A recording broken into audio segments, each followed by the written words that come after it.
네, 동양의 성현께서 이런 말씀을 하셨습니다. 우리는 훌륭한 사람에게서 배우고 또 나쁜 사람에게도 배운다. 훌륭한 사람에게는 야, 나도 저런 사람처럼 됐으면 좋겠다 하는 이렇게 배우고 긍정적으로 배우는 거죠. 나쁜 사람에게는 야, 나는 저렇게 살아서는 안 되겠다. 부정적인 면을 보고 배울 수 있다. 자, 우리는 지난주에 태어나면서 보지 못했던 사람이 예수님을 만나서 눈을 뜨게 되는 과정, 눈을 뜨고 나서 이 사람의 태도를 통해서 야, 나도 이런 사람처럼 돼야 되겠다. 이번에 긍정적인 차원에서 우리는 배우는 시간을 가졌습니다. 자, 오늘 내용은 지난주 사건의 연속입니다. 오늘은 반대로 부정적인 방법으로 야, 우리는 이 사람처럼 되면 안 되겠다 하는 그런 차원에서 배움이 있을 것 같습니다. 이런 부정적인 사례를 볼 수 있는 대상이 누구냐면 바리새파 사람들입니다. 사실 날 때부터 눈먼 사람이 보게 되었다 하는 것이 여러분 있을 수나 있는 일이겠습니까? 불가능한 일이죠. 과히 상상이나 할 수 있는 일인가 했을 때 눈먼 사람이 눈을 떴다. 있을 수 없는 일이죠. 그래서 구약에 보면 하나님의 사람이 여러 기적들을 많이 행했지만 사실 눈뜬 이런 기적은 어디도 없습니다. 그래서 오늘 본문이 이렇게 말씀하고 있죠. 32절 말씀에 나면서부터 눈먼 사람의 눈을 누가 뜨게 하였다는 말은 창세로부터 이제까지 들어본 적이 없습니다. 날 때부터 눈먼 사람이 눈을 떴다 하는 것은 다시 말해서 엄청난 사건이라는 겁니다. 이런 사건을 접했다면 눈을 뜬 사람과 함께 당연히 기뻐해야 되는 게 마땅하지 않습니까? 이런 기적을 베푸신 하나님이 나의 하나님이라는 이 사실에 대해서 막 감격하고 야, 그 하나님이 나의 아버지야. 막 감사해야 되지 않습니까? 이런 기적을 행하신 예수님을 그렇다면 우리가 믿고 따라가야 하는 게 당연하지 않습니까? 이런 놀라운 일이 눈에 안 들어와요. 사소한 게 눈에 보이고 이 사소한 거 가지고 시비 거는 사람들이 있었습니다. 이 사람들이 바로 바리새파 사람들입니다. 자, 이 사람들이 왜 시비를 걸고 있느냐? 14절에 나오죠. 그런데 예수께서 진익을 개어 그의 눈을 뜨게 하신 날이 안식일이었다. 지금으로 따지면 토요일이지만 개념상으로 보면 이제 주일이 되는 거죠. 십계명에 보면 안식일엔 일하지 마라. 거룩하게 지켜라. 안식일날 일하면 다 죽여라. 이걸 어겼다는 얘기입니다. 안식일 날 일하면 안 되니까 그럼 뭐가 일이냐? 안식일에 요런 것들은 일이다 해서 만들어진 게 책이요. 하여튼 책이 수백 권이에요. 그 중에 하나가 안식일에 진흙을 반죽해서 벽돌을 굽거나 진흙을 반죽해서 그릇을 만들면 안 된다. 이런 조항이 있거든요. 안식일 날 진흙을 이겨서 뭔가를 한다 하는 것은 일이니까 안식일은 일하면 안 된다. 진흙 이기는 거는 안 된다. 이런 조항이 있어요. 근데 이 사람들이 여기서 확대 해석해서 안식일 날에 진흙을 반죽하면 안 된다. 안식일에 예수님이 침을 뱉어서 진흙을 반죽해서 눈에 바르셨으니까 요거 안식일 날 일한 것이다. 즉 율법을 어겼다. 하나님의 말씀을 어겼다. 이 투집을 잡고 있는 거예요. 또 안식일 규정에 이런 것들이 있습니다. 죽기 직전에 사람을 만났을지라도 요 사람이 다음날까지 살 수 있다면 냅둬라. 이런 규정이 있어요. 기가 막히죠. 어떤 사람이 팔이 탈골이 됐어요. 팔이 탈골됐지만 이거는 이날 안 고쳐도 된다. 내일 고쳐도 된다. 고쳐주지 말고 다음날 해라. 이런 규정이 있습니다. 근데 나면서부터 눈먼 사람은 하루 기다려도 되잖아요. 일주일 기다린다고 별일 생깁니까? 한 달 기다린다고 별일 생깁니까? 심지어 1년을 기다린다 한들 뭐가 발생하는 게 아무것도 없잖아요. 그런데 이 눈먼 사람을 하필 안식일에 고치셨다.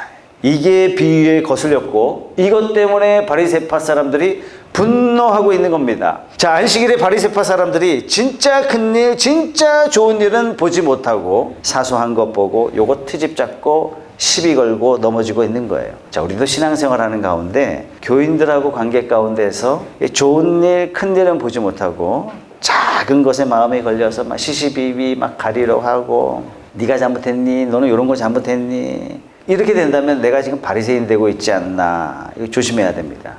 이 바리새인들의 가장 큰 실수는 바로 이거예요. 크고 중요한 것, 위대한 것 이런 거 보이지가 않는 거예요. 언제나 사소한 것에 사로잡혀서 트집을 잡고 있는 겁니다. 고은하라는 탤런트 여러분 아세요?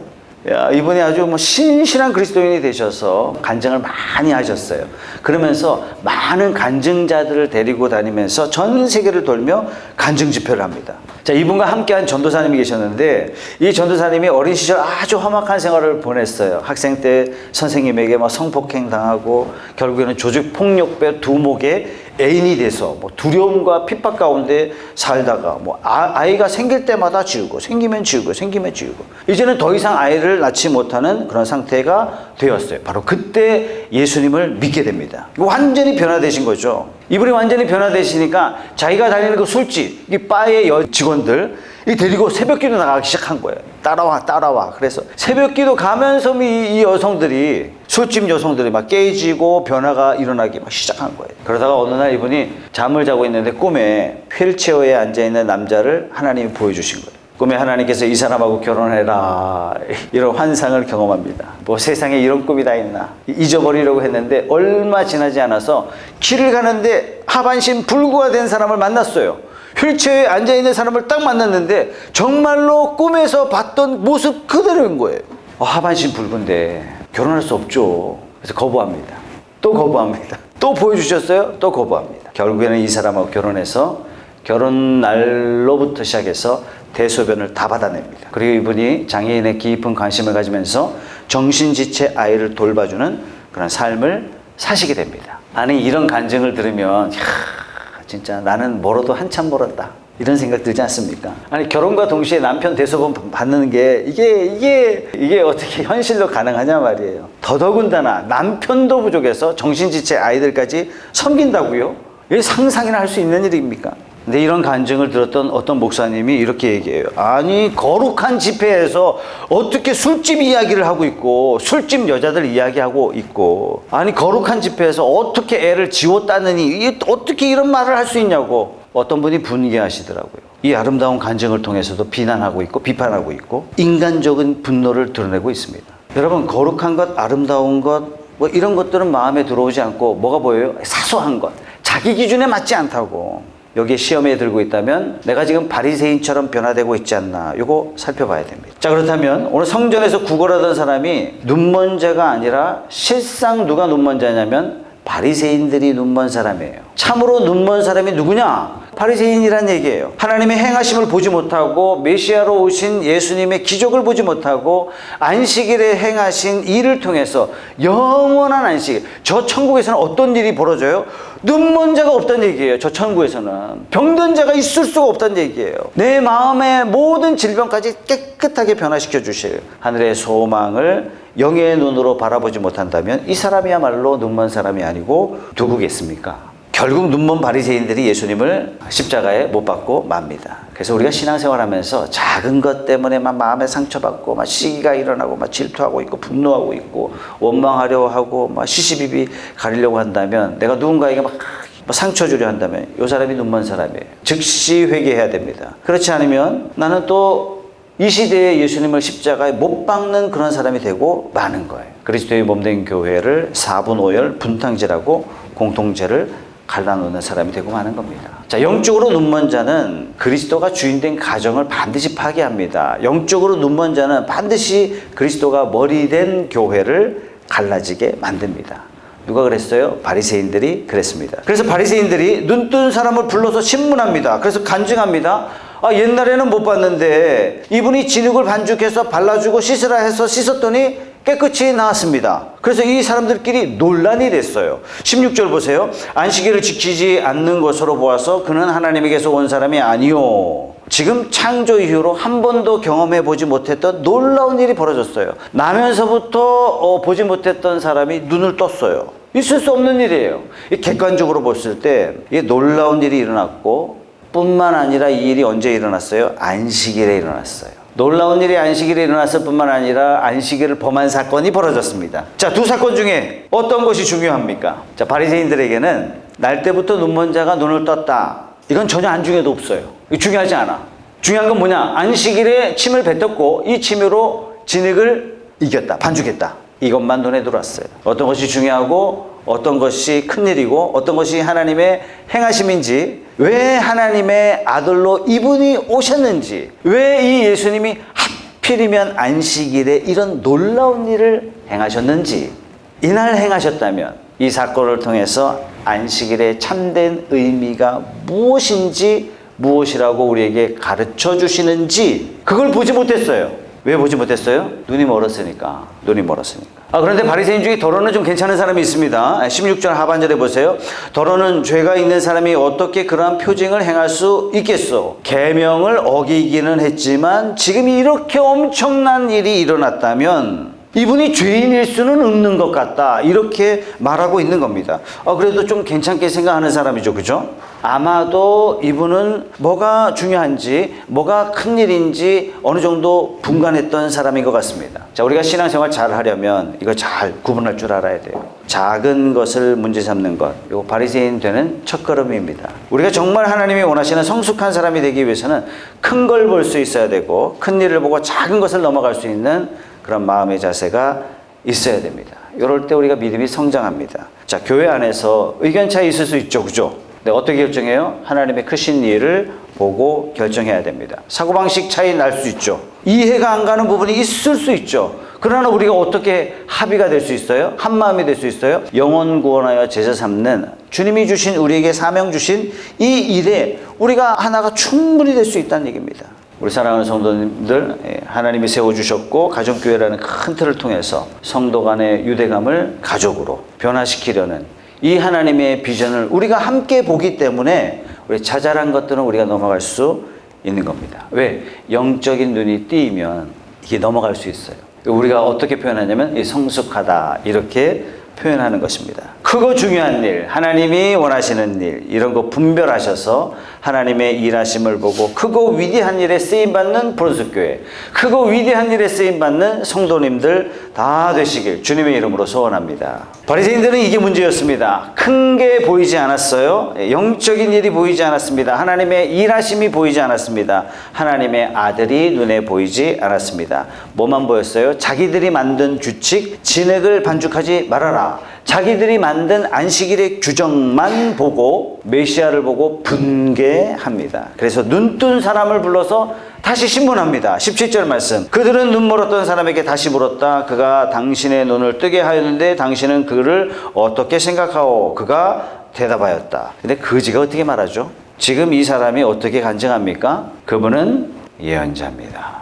이제부터 스토리가요 양분됩니다. 여러분, 이 거지는 점점점 눈을 뜨게 되고 바리새파 사람들은 점점점 눈이 더 멀어져 갑니다. 누가 눈을 뜨게 해줬냐? 눈뜬 사람이 고백합니다. 처음에 뭐라고 이야기했어요? 예수라는 사람이 진흙을 반죽해서 내 눈에 바르고 가서 씻으라 해서 씻었더니 떠졌습니다. 그분이 고쳐주셨습니다. 근데 이분이 시간이 점점 지나면서 가만 생각해 보니까 영의 눈이 싹 띄어지면서 내가 말했던 그 예수가 누구라고요? 예언자다. 눈이 점점점 떠지고 있습니다. 그런데 바리새인들은 18절 보세요. 유대 사람들은 그가 전에 눈먼 사람이었다가 보게 되었다는 사실을 믿지 않고 어떻게 됐어요? 이전에는 여러분 앞부분에는 뭐라고 나옵니까? 바리새파 사람들이 처음에는 이분이 처음부터 날 때부터 눈먼 사람이라는 것을 인정했어요. 근데 점점 이것도 인정 안 하죠.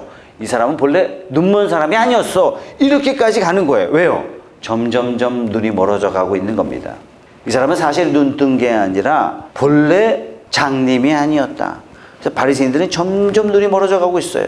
왜 눈이 멀어갈까요? 바리새인들 마음에 미움이 생기니까 예수가 예수로 안 보이는 거예요. 예수가 메시아로 안 보이는 거예요. 사역의 열매가 뭐고 하나님의 일하심이 뭐고 아무것도 안 보여요. 왜? 미움 때문에. 여러분, 미움은요 하나님의 일하심을 보지 못하게 하는 눈먼 자로 만드는 그런 마음이에요. 바리새인들이 그랬습니다. 자기들도 다 아는데도 불구하고 본래 못 보던 사람이 아니었다. 우기고 있는 거예요. 왜? 이유는 딱 하나. 예수를 잡아 죽이려고. 예수를 잡아 죽이기 위해서는 현실을 얼마든지 왜곡할 수 있다. 그래서 부모를 불러서 묻습니다. 부모가 말합니다. 날 때는 장님이었는데 뭐 어떻게 낳았는지 뭐 아들 다 컸는데 직접 물어보세요. 발뺌합니다. 왜요? 이때 당시에 바리새인들에게 잘못 잡혔다가는 율법을 어겼느니 뭐니 하면서 율법으로 사람을 올가매면 날벼락 받거든요. 22절 보세요. 그 부모는 유대 사람들이 무서워서 이렇게 말한 것이다. 예수를 그리스도라고 고백하는 사람은 누구든지 회당에서 내쫓기로 유대 사람들이 이미 결의해 놓았기 때문이다. 여러분, 이때 당시에 회당에서 쫓겨났다. 뭐예요? 사회생활이 거의 불가능하다가 아닙니다. 완전히 불가능해요. 쫓겨나면 아브라함 자손에서 쫓겨나는 겁니다. 의미상 버려지는 거예요. 구원 밖으로 나가야 돼요. 이방인처럼 취급받습니다. 무시무시한 거예요. 그런데 이게 지금도 이렇게 합니다. 그래서 바리새인들이 또 불러다가 묻습니다. 24절입니다. 같이 한번 읽어보겠습니다. 시작. 바리새파 사람들은 눈 멀었던 그 사람을 두 번째로 불러서 말하였다. 영광을 하나님께 돌려라. 우리가 알기로 그 사람은 죄인이다. 눈이 멀어가는 가속도가 점점 붙은 게 여러분 보이십니까? 누구 보고 죄인이라 그래요? 예수는 죄인이다. 처음에는 기적을 인정했는데 나중에는 기적이 본래 아니다. 그 다음에 어떻게 해요? 예수가 죄인이다. 점점 눈이 멀어져 가고 있어요. 그런데 눈뜬 거지는 점점 눈이 띄어져 가고 있습니다.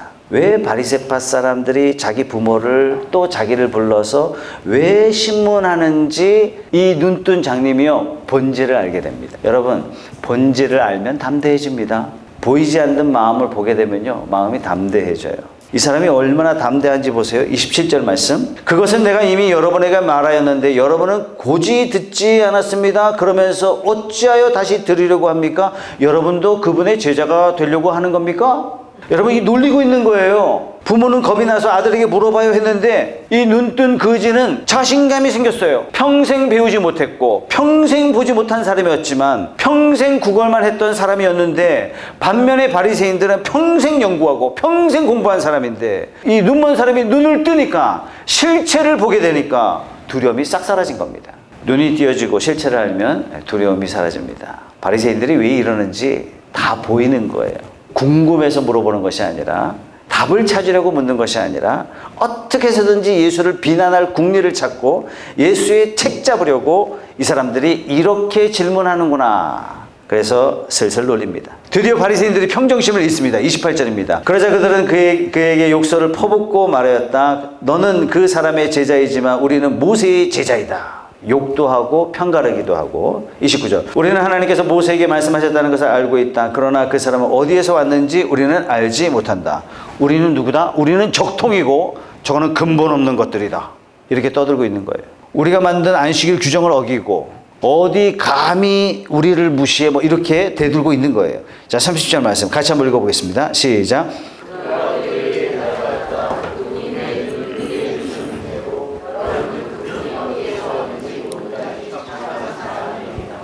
요 말을 어떻게 했을까요? 여러분들이 영화 감독이라면 이 눈뜬 거지의 얼굴을 어떻게 표현했을까요? 장난기 가득한 익살꾼의 모습으로 바리새파 사람들을 아주 난처하게 하는 그런 말을 할 때 쓰는 얼굴로 여러분 만들지 않겠습니까? 자, 이제는 바리새인이 어떤 사람인지 다들 통났어요. 이 정도면 하나님으로부터 왔다는 사실을 바리새파 사람들이 모른다? 그러면 누구다? 바리새파 사람들은 다 가짜다. 다 가짜다. 형편없는 것들이다. 당신들 참 이상하네요.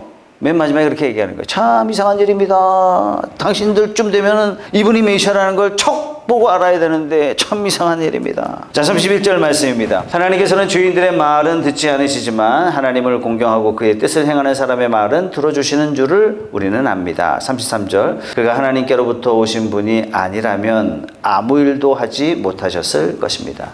바리새인들의 눈은 점점 어두워져 가고 눈뜬 거지는 점점 더 눈이 띄어지고 처음에는 예수라 그 다음에 메시아라 그랬다가 급기야 뭐라고 이야기해요? 하나님으로부터 오신 분, 하나님이 보내신 자, 여기까지 가게 되는 거예요. 이랬더니 드디어 또 바리새인들이 더 화가 났어요. 34절입니다. 같이 읽어볼게요. 시작. 그들은 그에게 말하였다. 네가 완전히 죄 가운데 태어났는데도 우리를 가르치려고 하느냐? 그리고 그들은 그를 바깥으로 내쫓았다. 아니, 이제는 예수도 죄인이고 누구 보고 죄인이래요? 눈뜬 너도 죄인이다. 폭력을 써서 쫓아냅니다. 완전히 눈이 멀었습니다. 자, 나중에 예수님께서 다시 눈뜬 거지를 만나 주셨습니다. 예수님께서 이 사람에게 질문을 하죠. 네가 인자를 믿느냐? 여러분, 인자라는 단어는 다니엘 7장 13절에 나오는 단어거든요. 다니엘이 환상을 보는데 사자 같은 짐승을 보고 그 다음에 표범 같은 짐승이 나타나고 그 다음에 곰 같은 짐승이 나타나고 나중에는 뿔 10개를 가진 포악한 짐승이 나타난 다음에 인자가 나타나는 환상을 봅니다. 이 요한계시록의 환상하고 거의 비슷한데요. 이 포악한 짐승들은 다 국가를 상징하고 이 인자로 나타난 이분이 누구냐면 바로 그리스도입니다. 예수님께서 네가 인자를 믿느냐 이렇게 물어보신 거예요. 네가 메시아를 믿느냐 이렇게 물어본 겁니다. 36절 말씀. 그가 대답하였다. 선생님, 그분이 어느 분입니까? 내가 그분을 믿겠습니다. 그러자 예수님께서 말씀하십니다. 너는 이미 그를 보았다. 너와 말하고 있는 사람이 바로 그이다. 주님, 내가 믿겠습니다. 예수님께 엎드려 절합니다. 여러분, 구약 성경에 엎드려 절했다. 대상은 언제나 하나님이셨고, 성경에 엎드려 절했다 이 말은 구약에 딱히 예배라는 표현이 없지만 엎드려 절했다, 전부 다 예배했다는 뜻입니다. 자, 이 눈먼 사람은 점점 눈이 띄어져서 당신이야말로 메시아이십니다, 그 앞에 무릎 꿇어 경배하는 2단계까지 갑니다. 눈은 게 활짝 뜨게 되죠. 처음엔 눈먼 자와 바리새인으로 시작한 말씀이, 눈먼 자는 눈을 뜨고 바리새인은 점점 눈이 먼 사람이 되고 맙니다. 39절 다 같이 한번 읽어보겠습니다. 시작. 예수께서 또 말씀하셨다. 나는 이 세상을 심판하러 왔다. 보는 사람은 보게 하고 보는 사람은 못 보게 하려는 것이다. 참 이상한 말씀이죠. 못 보는 사람은 보게 하고 보는 사람은 못 보게 하려는 것이다. 그러시면서 나는 세상을 심판하러 왔다, 이렇게 말씀하셨어요. 성경 여러 군데에 예수님께서 자주 말씀하셨어요. 나는 세상을 심판하러 온 게 아니라 세상을 구원하러 왔다. 자주 말씀하셨어요. 자주. 요한복음 3장 17절입니다. 같이 읽어보죠. 시작. 하나님께서 아들을 세상에 보내신 것은 세상을 심판하시려는 것이 아니라 아들을 통하여 세상을 구원하시려는 것이다. 그런데 오늘 본문 말씀에 내가 심판하러 왔다, 이 말씀은 도대체 뭐냐? 구원하러 오셨는데 그 구원이 누구에게는 구원이지만 영접하지 않은 사람에게는 자동적으로 다 심판이 되고 만다는 얘기예요. 심판하러 오셨다가 구원하신 게 아니라 구원하러 오셨어요. 구원하러. 그러나 누군가에게는 이게 심판이 되고 만 겁니다. 눈먼 자와 눈뜬 사람이 저절로 갈라지는 거예요. 어두컴컴하면 누가 얼굴에 더러운지 잘 모르죠. 그죠? 얼굴에 뭐가 묻었는지 아무도 몰라요. 그런데 불이 들어오는 순간, 빛이 나타나는 순간 어떤 사람의 얼굴이 깨끗하고 어떤 사람의 얼굴이 더러운지 분간이 됩니다. 빛이 들어오는 순간 깨끗한 자와 더러운 자가 구별이 되는 거예요. 예수님의 오심이 바로 이런 효과가 있는 겁니다. 예수님이 오신 곳에 눈뜬 자와 눈먼 자가 저절로 갈라지는 거예요.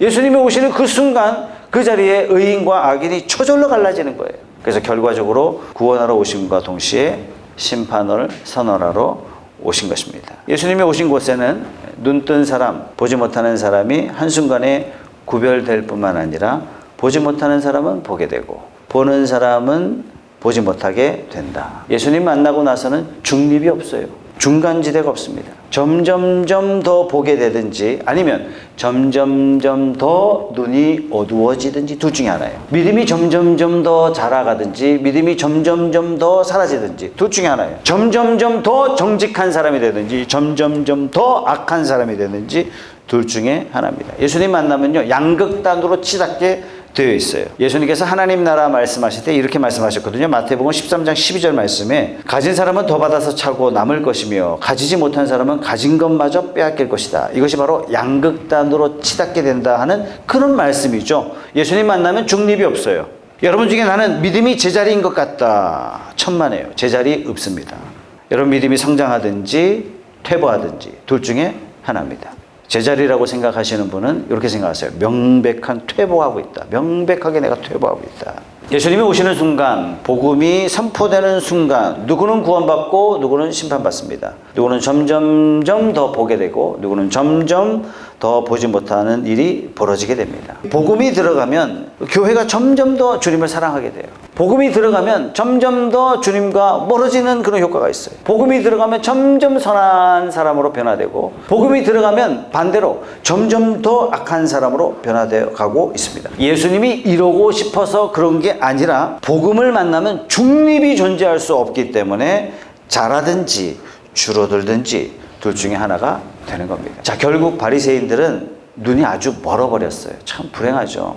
전혀 보지 못했던 눈먼 자는 모든 것을 보게 됩니다. 바리새인처럼 작은 게 보여서 막 원망하고 불평하고 막 이런 일이 벌어진다면 빨리 회개해야지. 내가 무시당했다고, 내가 인정받지 못했다고 막 울분이 나고 내 생각대로 안 됐다고 밤에 잠이 안 오고 빨리 회개해야 됩니다. 왜? 점점 가속이 붙기 때문에 그렇습니다. 왜 이렇게 되느냐? 40절에 이렇게 말씀하세요. 예수와 함께 있던 바리새파 사람들이 이 말씀을 듣고 나서 말하였다. 우리도 눈이 먼 사람이란 말이요? 이런 말을 하니까 예수님께서 굉장히 의미심장한 말씀을 하세요. 41절. 예수께서 그들에게 말씀하셨다. 다 같이요. 시작. 너희가 눈이 먼 사람들이라면 도리어 죄가 없을 것이다. 그러나 너희가 지금 본다고 말하니 너희의 죄가 그대로 남아있다. 너희들의 문제가 뭐냐? 보지 못하면서 본다고 말하는 거예요. 본래 보지 못하고 알지 못했다는 얘기입니다. 여러분, 목장 모임이 오죠? 목장은 참 탁월한 게 말로 가르치는 공동체가 아니에요. 행함으로 보여주는 공동체야. 그래서 왜요? 예수님이 그러셨어요. 예수님이 제자들을 3년간 데리고 다니면서 삶을 100% 오픈하셨어요. 100% 오픈하셨어요. 성경은 입으로 믿어지는 것이 아니야. 입으로 믿어져도 어떻게 배우냐면 삶으로 배우기 때문에 삶으로 배울 때 이게 진짜 믿음이에요. 사람은 말로 학습이 안 됩니다. 보고 배워요. 보고 배워요. 문제는 이겁니다. 안다, 배웠다, 착각하고 있는 거예요. 말로 들은 것을 안다, 배웠다, 착각하는 거예요. 말씀은 삶으로만 가능합니다. 신앙생활을 어느 정도 하다가 의외로 많은 성도님들이 성장을 멈춥니다. 왜요? 안다, 이렇게 생각하니까 멈춥니다. 본다, 이렇게 생각하니까 추락이 시작됩니다. 이제 개척하기 전에는 기독교인들 그 실업인 모임을 제가 아주 인도를 많이 했습니다. 전국적으로도 많이 했고 쫓아다녔고 부르면 갔어요. 또 기독교인들이 아닌 일반 CEO들 모임도 상당히 오랜 기간 티칭을 했습니다. 강의도 많이 하고 그랬는데 그 중에 보면 예수 믿는 사람들이 제법 많이 있어요. 제법 많이 있고 또 그 예수 믿는 사람들 중에도 알곡 같은 분들이 있습니다. 그런데 상당히 많은 수가 추락한 사람들이 많아요. 만나면 교회 욕하고 장로 욕하고 자기 교회 집사 욕하고 자기가 안수 집사 장로 안 됐다고 막 교회 욕하고 담임 목사 욕하고 청년들에게 얘기합니다. 청년들에게 배우자 구할 때 어떻게 구한다? 이런 사람만 제끼면 돼요. 제끼기만 잘하면 돼요. 제끼기. 일단 부모 욕하는 사람 일단 제껴라. 무조건 제껴라. 묻지도 따지지도 말고 그냥 제껴라.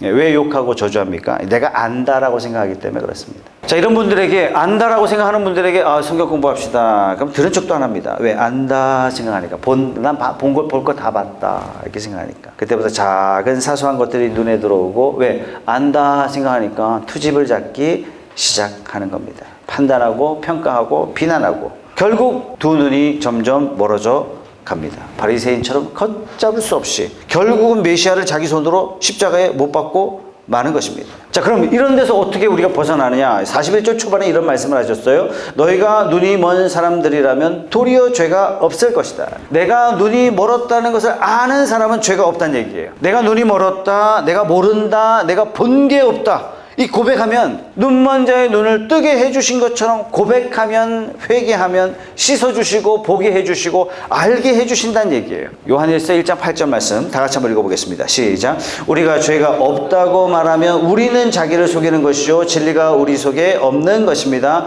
우리가 우리 죄를 자백하면 하나님은 신실하고 의로우신 분이셔서 우리 죄를 용서하시고 모든 불의에서 우리를 깨끗하게 해주실 것입니다. 자꾸 남의 약점이 눈에 보이고 그걸 건드려서 갈등을 만들고 이런 것들은 내가 장님이라서 그렇습니다. 큰 것을 못 봐서 그래요. 중요한 걸 못 봐서 그래요.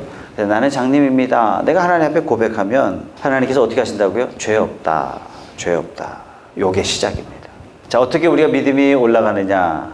어려운 게 아닙니다. 성령께서 순간순간 우리에게 말씀해 주세요. 성령께서 우리에게 감동을 주세요. 이렇게 해야 되는데 이런 느낌 여러분 경험하지 않습니까? 하나님께서 나에게 이걸 원하시는데 순간순간 하나님이 주시는 작은 음성이 있어요. 이렇게 해야 되는데 내가 바뀌어야 되겠구나. 그럼 중단하는 거예요. 머뭇머뭇거리면 안 됩니다. 내가 헌신해야 되겠는데 그럴 때 내가 한 걸음 탁 발을 내딛는 겁니다. 그러면 내가 하나님의 기적을 그때부터 체험하게 되는 거예요. 내가 하나님 앞에 드려야 되겠는데 그때 드리는 거예요. 내가 누군가에게 연락을 해서 좀 격려를 좀 해보고 싶다. 이런 마음이 불현듯 든단 말이죠. 그때 바로 전화하면 이 하나님께서 그분을 통해서 역사하세요. 그분을 세워가시고 인도하시기를 하나님께서 그에게 감동을 주셔서 하나님께서 하시는 거거든요. 내가 남편에게 배우자에게 너무했네. 그럼 어떻게 해요? 순종하셔서 사과하고 이런 과정 하나하나를 통해서 하나님께서요 하나님이 원하시는 하나님의 성품으로 한 걸음 한 걸음 인도하신다는 겁니다. 하나님께서 우리에게 방향을 틀어서 점점점 더 보게 하시고 점점 더 주님께 가까이 나아갈 수 있도록 우리에게 하셔서 점점 더 성숙한 성도로 하나님께서 우리를 세워가시는 겁니다. 하나님은 우리를 사랑하십니다. 우리에게 믿음을 주셨을 뿐만 아니라 우리가 하나님 앞에 설 때까지 우리 믿음을 지켜주십니다. 왜? 약속하셨기 때문에. 그렇다면 우리가 할 수 있는 것은 순간순간 성령님의 인도하심을 받는 겁니다. 말씀을 읽고 싶은 마음이 딱 들 때 순종하는 거예요. 말씀을 펴고 누군가에게 전화를 해야 되겠다. 전화하세요. 축복하세요. 아, 내가 이거 기도해야 되겠다. 그럴 때 여러분들이 어떤 자리가 되었든 그 자리에서 기도하세요. 아, 내가 섬기고 싶다. 이런 것들은요, 다 성령 하나님께서 우리에게 주시는 마음이에요. 당사자는 이게 하나님이 주신 음성이라는 걸 알아요. 이런 작은 것 하나하나 순종하시는 그런 저와 여러분들이 다 되시길 주님의 이름으로 소원합니다. 그래서 보지 못하는 자가 눈을 뜨고 점점 하나님을 보고 하나님을 경배하는 그런 눈뜬 거지처럼 우리 성도님들 점점 하나님을 체험하시고 살면서 경험되어지는 직접 체험하는 그런 하나님과 큰 일을 보고 큰 일을 기대하는 그런 멋진 성도님들 다 되시길 주님의 이름으로 소원합니다.